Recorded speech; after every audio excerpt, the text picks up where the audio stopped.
Shawn Cruz of TD Ameritrade is here with a closer look at the market. And how do you assess what's going on here? There's a lot of activity this week, a lot of volatility. It looks like once again, we talked about this coming out of earnings season last time, that now it might shift a little bit more to the headlines driving the market back and forth. Certainly what we've seen so far this week.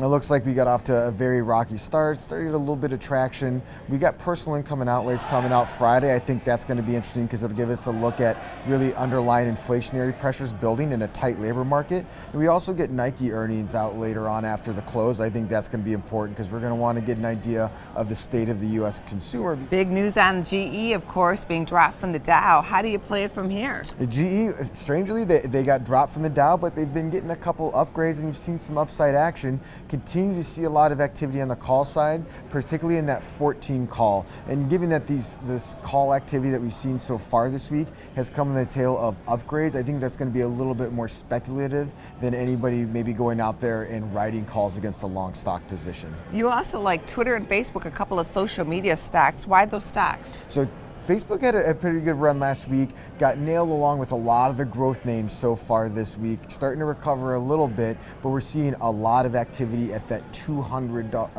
call strike. So a lot of activity on the call side as the stock recovers from the pullback it experienced earlier this week.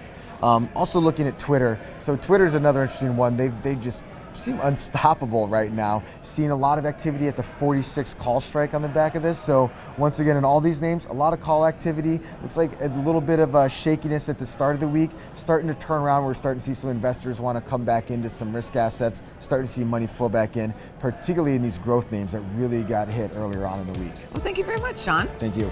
Check out businessfirstam.com to find out where to see our entire show. And don't forget to like, follow, and share Business First AM.